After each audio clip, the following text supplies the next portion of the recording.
Comprendre le Coran et l'islam. Que nous apprennent les monnaies émises sous les Omeyyades et les Abbassides. À la fin de la dernière vidéo présentant l'histoire réelle du Coran, invitation avait été faite à vos questions, que vous pouvez envoyer directement à l'adresse électronique, comprendre le Coran en un mot, @laposte.net. Toute question requiert une réponse. C'est ainsi qu'est apparue cette question, que nous apprennent les monnaies émises sous les Omeyyades et les Abbassides. Les monnaies ont l'avantage qu'elles semblent être des témoins concrets d'une situation politique à un moment donné, souvent datée sans ambiguïté. Elles sont de fait les seuls éléments visibles d'une foi, d'une volonté ou d'une propagande en cours, enrichis par un large éventail d'illustrations et de textes, dépendant de l'émetteur, de la date de mise en circulation, et de la région dans laquelle la monnaie a été utilisée. Pour cette analyse, deux sources existent. Les travaux des islamologues, et les ventes des numismates. Malheureusement, comme souvent, les travaux des islamologues mélangent aveuglement constat matériel et tradition musulmane.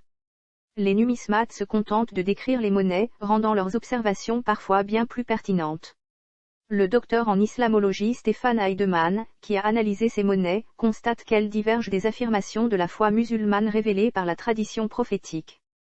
Cependant, il ne met pas ce schéma historique en cause, rendant ses conclusions ou constatations peu audibles et souvent inutilisables. Par exemple, nous pouvons lire de sa part concernant les monnaies éditées sous Abd al-Malik. Dans la conception des pièces de monnaie du 7e siècle, l'image et le texte se séparent de plus en plus. Le design des pièces devait être une marque de valeur reconnaissable en premier lieu. Le texte contient généralement les informations administratives nécessaires et, dans le cas de l'Empire islamique, également la représentation de la nouvelle foi. La réalité historique est qu'il n'y avait alors ni empire islamique, ni nouvelle foi, mais une propagande politique. Il n'hésite pas non plus à parler d'armée islamique pour les opérations militaires des 628. Il a pourtant sous les yeux la preuve de l'inexactitude de telles affirmations. Deux manières différentes semblent possibles pour aborder ces témoignages. Essayer d'en faire une chronologie, ou examiner ces monnaies selon leur région d'émission principalement pour celles antérieures à Abd al-Malik. Nous opterons pour la chronologie.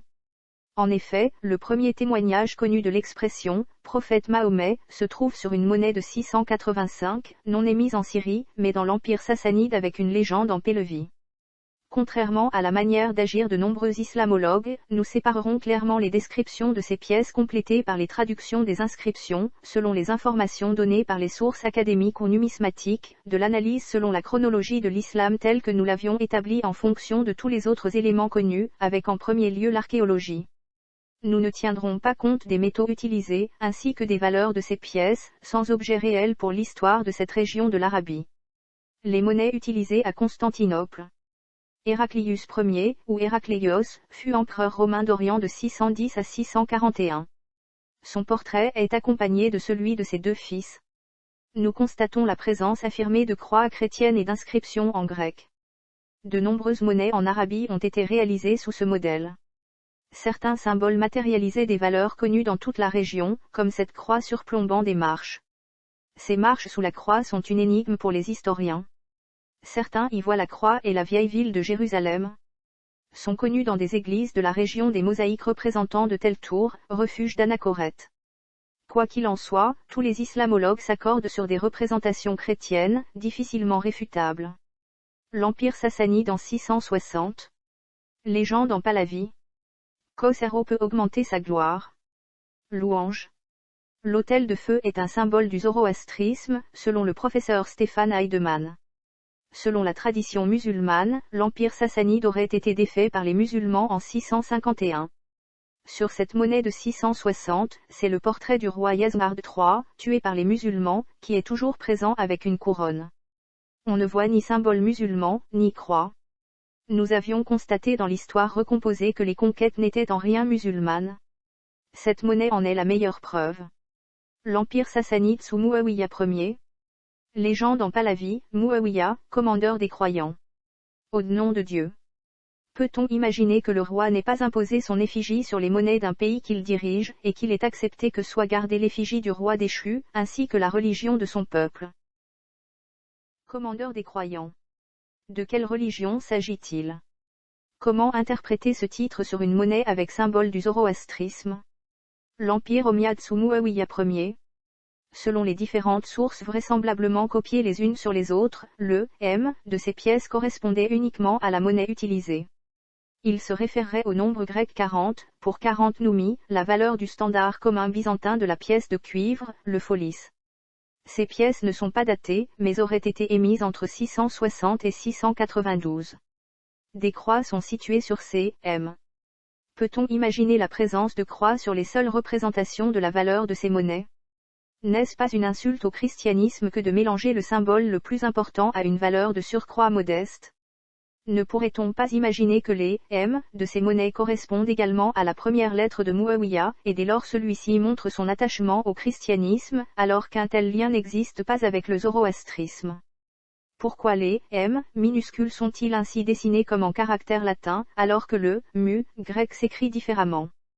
Peut-on imaginer la présence d'un roi non chrétien à la tête d'un territoire dépendant de Byzance la chrétienne? Selon Jean de Fenech ou Jean de Bar-Pen-Caillé, la population de l'époque refusait les monnaies qui ne comportaient pas de croix. Il est donc impensable que la sourate 4 ait existé en 660, et plus particulièrement son verset 157. Or, ils ne l'ont ni tué ni crucifié, mais ils le rassemblaient. En réalité, nous ignorons ce qu'affirmait à l'époque cette religion hérétique judéo-nazaréenne sur la mort ou non de Jésus. Le lectionnaire était muet, empêtré dans ses interprétations contradictoires. Comme tout homme, Jésus devait mourir, mais comme Messie rappelé auprès de Dieu pour une mission future, il ne pouvait qu'être vivant. Nous avons donc des monnaies zoroastriennes affirmant que Muawiyah était le commandeur des croyants, et des monnaies montrant ce roi accompagné de croix. Et nous avons des monnaies sur lesquelles les croix sur Jérusalem ont été enlevées. Selon l'histoire, ou la légende, le retour de la croix à Jérusalem, après avoir été un trésor de guerre, aurait donné lieu à des pogroms anti-juifs. On pourrait imaginer, dès lors, qu'elle aurait été cachée en guise d'apaisement pour cette population. La présentation de la croix en forme de T est parfois expliquée comme initiale du mot « trémissis », soit le nom de cette monnaie d'or. Mais aussi, certains affirment que, dès cette époque, le refus de la croix était une manière de s'opposer à Byzance. En se positionnant au-dessus de la mêlée, Muawiyah a visiblement pris le parti de se déclarer « commandeur de tous les croyants » ou « roi de l'entièreté de la population ». Mais ce constat entre en contradiction flagrante avec la tradition musulmane. Muawiyah serait né à la Mecque et aurait été le fils d'un des compagnons du prophète. Cet homme de guerre aurait combattu pour le développement de l'islam. Il est également impliqué dans le schisme entre sunnites et chiites. Nous avons la preuve par ces monnaies que cette histoire n'est qu'une suite de légendes. Il était vraisemblablement chrétien, il n'a pas combattu le zoroastrisme, et aucun élément musulman n'est illustré sur ces pièces, contrairement aux 3 autres religions en cours. In the 7th century, the Islamic epigraphic tradition branched off the Hellenistic tradition, when images lost their dominant function as projection of power and had primarily, and we coming from this Renaissance venue of coin design have really to get used to this idea. When images lost their dominant function as projection of power and had primarily become a mark of value almost detached from their pictorial content. And we can see this function.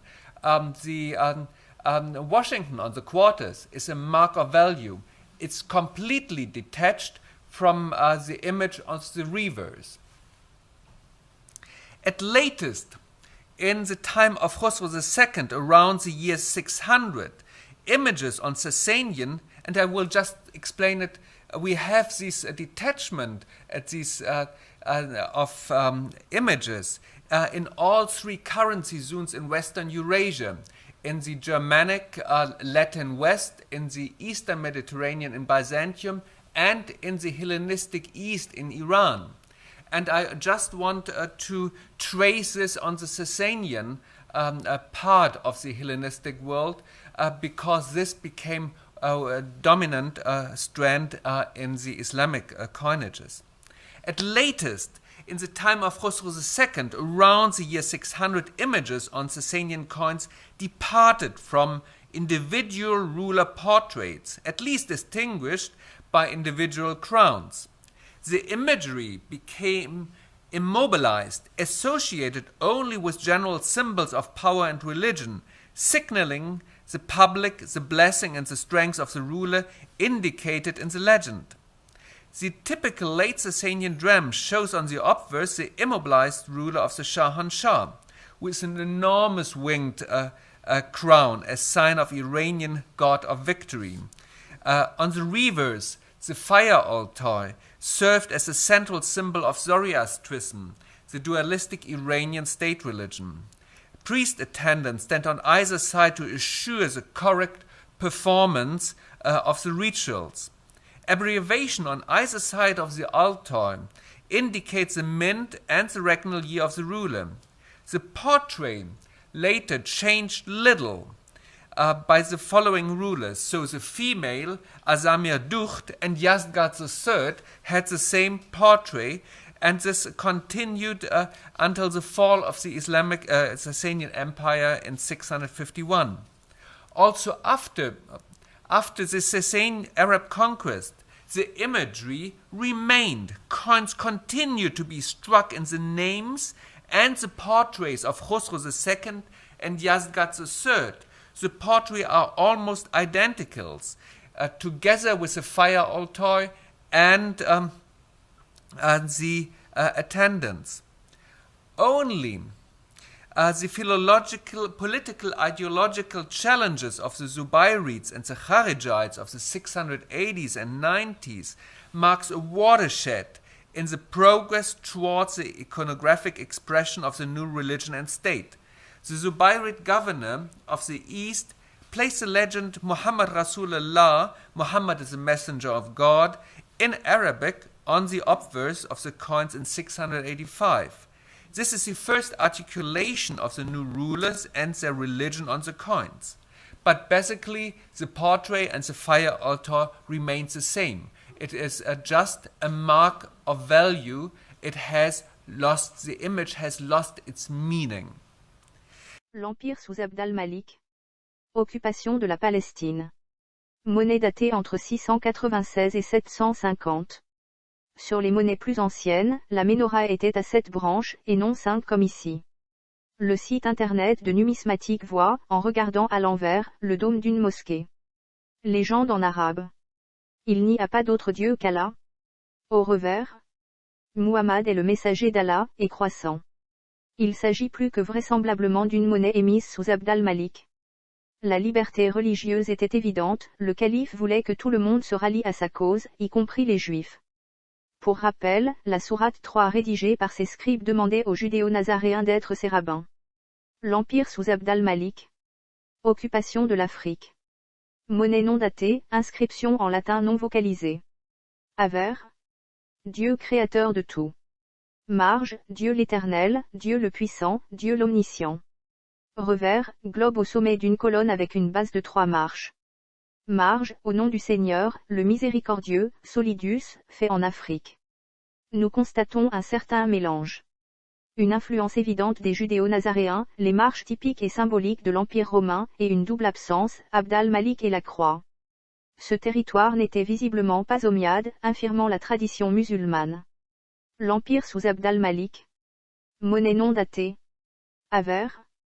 Figure du calife debout, avec épée et fourreau. Marge, pour le serviteur de Dieu, Abd al-Malik, commandeur des croyants. Revers. Poteau debout sur 3 marches et cercle en haut. Valeur totale. Marge, pas d'autre Dieu que Dieu, Muhammad est le messager de Dieu. Aucun islamologue ne comprend la signification d'un cercle, d'un ovale ou d'une sphère autour de la colonne. Comme celle-ci représente Jérusalem, il s'agit tout simplement des inscriptions murales du dôme du rocher à la gloire d'Abd al-Malik, réalisées depuis quelques mois. Nous constatons de nombreux changements. L'inscription « Prophète Muhammad » apparaît, correspondant au calife Abd al-Malik et ultérieurement à ses successeurs Omeyyades. Antérieurement inconnue, une propagande claire et fallacieuse est instaurée, nous l'avions constaté sur le dôme du rocher et dans les sourates 2 et 3, réalisées par les scribes du calife. Il n'y avait aucune raison que les monnaies n'en aient pas aussi été les supports. Le but était d'unir un peuple derrière les volontés dictatoriales et fascistes du calife. La langue arabe est affirmée, des monnaies en autre langue sous Abd al-Malik seront les dernières, cette langue étant imposée au fur et à mesure de son règne dans tout le califat. Les autres religions sont de fait ignorées, car le calife veut imposer sa propre religion, la religion auprès de Dieu et l'islam. Ceux auxquels le livre fut donné ne divergèrent qu'après que la connaissance leur fut venue, par abus entre eux. Quiconque mécroit au signe de Dieu, Dieu est prompt dans ses comptes. Pour les judéo-nazaréens, il n'était pas question de nouvelle religion, mais bien d'un judaïsme messianique. Abd al-Malik usurpe la fonction de chef de cette nouvelle religion qu'il crée, en s'affirmant prophète. Les judéo-nazaréens qui ne reconnaissent pas cet usurpateur sont qualifiés de mécréants qui seront sévèrement jugés par Dieu. Il endosse le messianisme des judéo-nazaréens, en exigeant de Dieu qu'il accepte ses propres décisions. De fait, il confirme l'absence de théophanie. Il s'autorise à compléter le texte existant des judéo-nazaréens.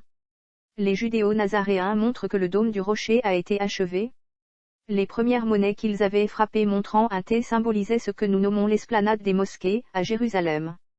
Le dôme du rocher est symbolisé sur la monnaie par la boule représentant la coupole caractéristique du dôme. Pour Abd al-Malik, ce sont ces inscriptions mensongères qui sont les plus importantes, l'ellipse autour du mât en est l'illustration. Ces monnaies illustrent l'antagonisme violent entre ces deux blocs. Contrairement au calife, les judéo-nazaréens s'adaptent à la langue du peuple auquel ils s'adressent, c'est pourquoi le latin dévocalisé a été utilisé en Afrique.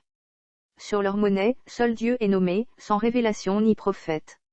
Cette manière d'agir de la part des religieux infirme dès lors l'affirmation que l'arabe est la langue de Dieu, une telle allégation venant bien sûr ultérieurement de la tradition musulmane. Le but du calife par ces opérations était d'unir un peuple composite derrière sa personne en créant un pouvoir absolu, impliquant la centralisation du pays. Les diversités des territoires sont niées au fur et à mesure, matérialisées par les langues et religions différentes. La nouvelle religion qu'il veut imposer n'est ainsi qu'un instrument du pouvoir. Mais peut-on parler de religion, alors qu'il n'y a nullement eu de théophanie, qui sera inventée 130 ans plus tard, par la fable d'un prophète qui aura reçu de Dieu ce texte devenu subitement divin? Les musulmans croient aujourd'hui exactement le contraire de l'histoire réelle, soit que la religion implique le pouvoir politique. Calife Omeyyades al-Walid Ier. Avers, en marge. Au nom d'Allah, ce dirham a été frappé à Ouazit en l'an 91. Au centre, il n'y a pas de Dieu sauf Allah. Il est seul. Il n'a pas d'égal. Revers. Muhammad est le messager de Dieu. Il l'a envoyé avec les conseils et la vraie religion pour la révéler à toutes les religions, même si les polythéistes l'ont en horreur. Au centre. Dieu est un, Dieu est éternel, n'a pas engendré et n'a pas été engendré. Cette monnaie est l'exemple parfait de support de propagande. Nous constatons que le calife, soit Muhammad, affirme avoir reçu une mission de Dieu, mais aucun texte divin. Elle témoigne de la présence de nombreux adversaires politiques. Calife Omeyyades II.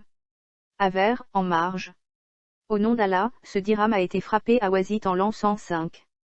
Au centre. Il n'y a pas de Dieu sauf Allah, seul sans partenaire. Revers, Muhammad est le messager de Dieu, qui l'a guidé et donné la bonne religion pour vaincre toutes les religions, malgré les nombreux idolâtres. Au centre. Dieu est un, Dieu est éternel, n'a pas engendré, il n'est pas né et personne n'a jamais été son égal. Cette propagande est incompatible avec la tradition musulmane. Muhammad est vivant en 720, il n'a pas reçu de texte divin et il affirme avoir reçu la mission de Dieu de convertir tout un peuple. Comme dans le Coran, la Trinité est incomprise. Arrêtons-nous sur la traduction telle que tout le monde peut la lire, car elle contient des interprétations utiles à la faire coïncider au récit musulman. En effet, nous avons enfin, après les inscriptions du dôme du rocher, un autre petit texte, qui doit correspondre à une certaine histoire, soit celle de la tradition, soit celle que nous avons vu progressivement se rétablir. Tous les islamologues affirment que Muhammad n'était initialement pas un prénom, mais un titre. Nous ne pouvons qu'être d'accord avec la nuance qu'il pouvait s'agir d'un titre ou d'une manière habituelle de nommer ou dénommer un personnage. Mais les islamologues ne se posent pas une question capitale, s'il s'agit d'un titre, pourquoi n'aurait-il été porté que par une seule personne? Dès lors, la traduction de ce petit texte peut révéler qui était réellement Muhammad, à cette époque, soit un prophète ayant vécu un siècle plus tôt, soit le calife au pouvoir. Reprenons-la dès lors au mot à mot par proposition grammaticale. Muhammad Rasoul Allah. Mahomet messager d'Allah ou Mahomet messager de Dieu. Il n'y a pas de verbe. Cela correspond aux deux possibilités. Arsalahu bilouda ou adin alak. Il l'a envoyé avec la guidance et la religion de la vérité. Le verbe est au passé, m'a dit. Dans les deux cas, ce verbe doit être au passé. C'est de par sa naissance passée qu'il a eu une telle mission divine. Liyudirwa ala al-dini kulaï. Afin qu'il la fasse prévaloir sur toute la religion. Le verbe est au présent, mudari. Le présent n'exclut pas le prophète selon le récit musulman, car il peut s'agir d'un long processus. Il s'applique parfaitement avec un Muhammad, contemporain à la rédaction de la monnaie. Mais il ne s'agit pas de prévaloir sur les religions, comme dans les traductions et interprétations habituelles. Or, nous avons vu qu'en 630, il n'était nulle question de religion musulmane. Même les historiens musulmans le confirment. Il s'agit dès lors d'un anachronisme. Le prophète Mahomet ne pouvait pas faire prévaloir une religion alors inexistante. Mais aussi, nous avons constaté qu'il y avait dans le territoire plusieurs religions concurrentes. Le judaïsme, le christianisme, le zoroastrisme et le courant judéo-nazaréen, sans oublier les croyants au polythéisme mythologique. Telle était bien sûr la situation en 630. En revanche, les califes, les dictateurs omeyyades à partir d'Abd al-Malik étaient obnubilés par les judéo-nazaréens de qui ils extorquaient et modifiaient leurs croyances religieuses. Ils voyaient en ceci un adversaire politique, alors qu'ils se moquaient de la foi des populations. Faire prévaloir la religion de la vérité sur toute la religion, ne s'applique dès lors qu'au calife Muhammad, et en aucun cas au prophète Mahomet. Walawe karia al-mushrikun. Malgré que les associateurs l'aient détesté. Le verbe est au passé, ce qui n'a ici pas beaucoup de signification. Cela faisait des dizaines d'années que les chrétiens abhorraient ce mouvement politique à prétexte religieux. Cette phrase sera vraisemblablement à l'origine du verset 9 de la sourate 61, rédigé un siècle plus tard sous Al-Mamoun. L'empire sous Hicham. Al-Andalus. Avers. Dieu est un, il n'a pas d'associé. Marge, au nom de Dieu, ce dirham a été frappé à Al-Andalus l'année 1, et 10, et 100. Revers, Dieu est un, Dieu est éternel, il n'engendre pas ni n'a été engendré et rien n'est semblable à lui. Marge, Muhammad est le messager de Dieu qu'il a envoyé avec des conseils et la religion de la vérité qu'il pourrait placer au-dessus des autres religions, bien que les polythéistes puissent la détester. Nous constatons que les régimes politiques à Damas et en Espagne sont absolument identiques. Mieux, comme les inscriptions sont uniquement rédigées en arabe, elles s'adressent clairement à cette population. Cela exclut une colonisation afin de diffuser une nouvelle religion. Umar ibn al-Ala. Calife abbasside du Tabaristan. Le Tabaristan, sur les côtes sud de la mer Caspienne, fait partie de l'Iran actuel. Ce fut l'une des dernières régions de la Perse à appartenir à la conquête musulmane, conservant sa résistance jusqu'en 761. Mais après cela, ces monnaies montrent que cette région utilisait toujours des symboles du zoroastrisme et que le calendrier musulman n'y était pas utilisé. Revers, autel avec feu flanqué des préposés, soit des prêtres, étoiles et croissants. Al-Mahdi, calife abbasside de 775 à 785. Avers, au centre, la première partie de la Shahada, pas de divinité à part Allah, sans partenaire avec lui. Marge, Muhammad est le messager d'Allah, il l'a envoyé avec les conseils et la bonne religion à manifester dans toutes les religions. Revers, seconde partie de la Shahada, Muhammad est le messager d'Allah. Au calife al-Mahdi. Marge, au nom de Dieu. Ce dinar a été frappé en 161. Ces monnaies frappées à Madina al-Salam, Bagdad, montrent que Muhammad est toujours vivant et est à Bagdad. La propagande est analogue à celle en cours en 720. Peut-on penser qu'Omeyyades et Abbassides ne sont pas identiques? Al-Amin, calife abbasside de 809 à 813. Avers, au centre, la première partie de la Shahada, pas de divinité à part Allah, sans partenaire avec lui. Marge, Muhammad est le messager d'Allah, il l'a envoyé avec les conseils et la bonne religion à manifester dans toutes les religions. Revers, seconde partie de la Shahada, Muhammad est le messager d'Allah. Au calife Al-Amin. Marge, au nom de Dieu. Ce dinar a été frappé en 195. Dans l'histoire que nous avions recomposée, nous avions constaté un changement profond du système politique en 813, la dictature laïque avait fait place à une théocratie. L'année 813 correspondait à l'arrivée au pouvoir du calife Al-Mamoun. Celui qui n'observe que cette monnaie de 811 pourrait penser que cette affirmation est fausse. Au contraire, de par la comparaison avec les monnaies précédentes, nous ne constatons aucun changement en 40 ans, les formules identiques étant indiquées. Tout dictateur veut montrer sur ces monnaies des changements positifs, des victoires, des progrès. Mais que montrer lorsque le dernier fait saillant est une défaite, soit la faillite du califat Omeyyade.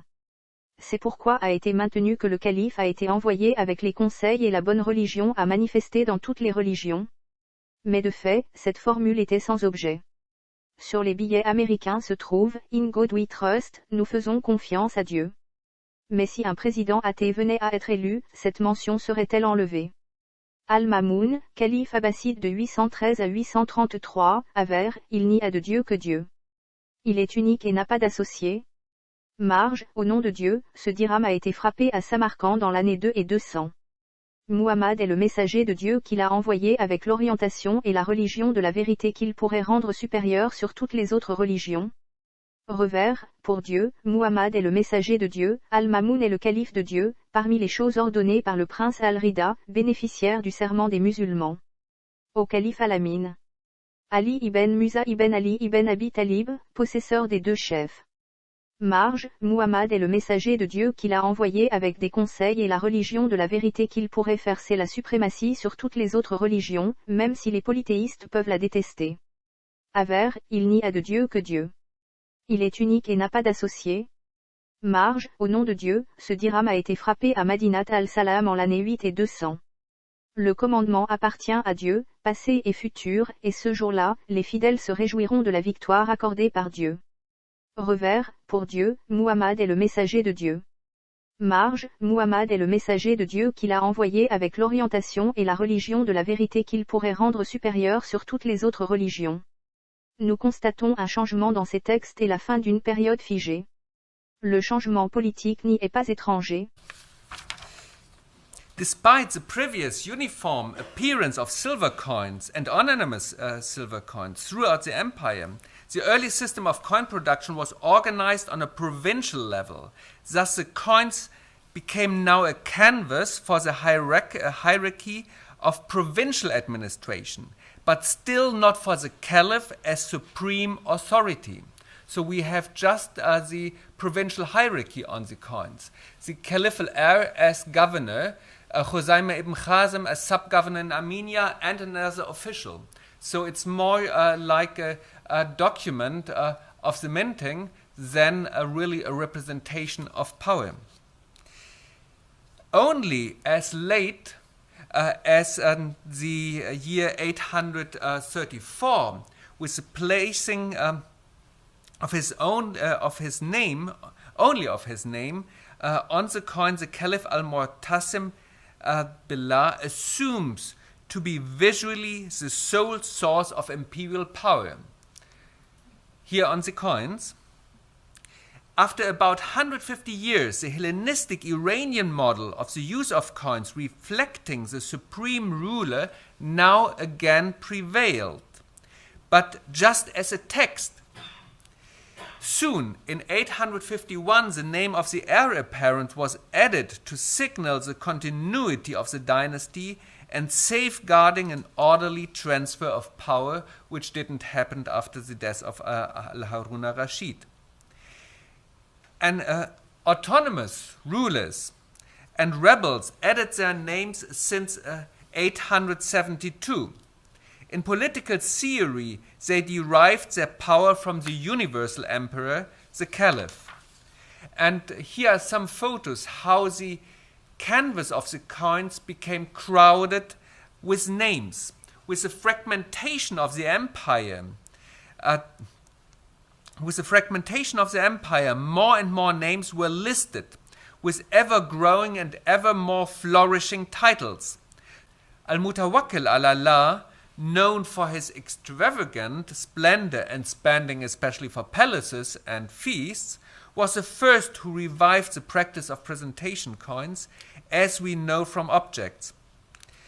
Although inspired by Sasanian coins, it is independent in its design and showing the caliph on fas with a kufiyah and a camel driver on the reverse. The distinct series of donatives up to the Buyid period draws on various images. On the screen, a coin of Al-Mu'taz Billah with a rabbit and a bird in the beveled Samarran style. The Caliph al-Muqtadir Billah, who politically and financially ruined the Abbasid Empire beyond any recovery, was also known for his lavish court events and expenditure. He commissioned more presentation coins than any other ruler, some of them even in large quantities. On the screen, the most famous one showing him as a universal ruler, cross-legged with wine cup of Jamshid in one hand and the royal napkin, mandil in the other hand, both as signs of his royal imperial power. Dans l'histoire de l'islam et du Coran que nous avions retracée au départ des seuls éléments matériels, nous avions relevé deux périodes décisives au IXe siècle, les années 813 à 820 et les années 860 à 870. La première avait vu le rétablissement d'une religion moribonde et la création d'un prophète, la seconde était celle de la cristallisation de cette religion, par la découverte du quartier général des Judéo-Nazaréens, soit le sanctuaire de la Mecque, et par la fin de la rédaction de sourates, signifiant la reliure du Coran. Nous constatons que précisément ces mêmes périodes sont concernées par des réformes dans les frappes des monnaies. Cela ne signifie pas, bien sûr, que des événements ne se soient pas déroulés en dehors de celle-ci, mais elles coïncident à des accélérations de l'histoire. La tradition musulmane affirme que 4 califes ont été assassinés entre 860 et 870. Nous avions constaté que le Coran avait été relié dans la précipitation, alors qu'au moins une autre sourate était en préparation.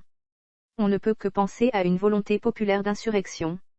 Le professeur Heidemann parle de l'extravagance de Jafar al-Mutawakkil, calife de 847 à 861. Pourtant, la révolte ne surgit qu'en toute fin de règne.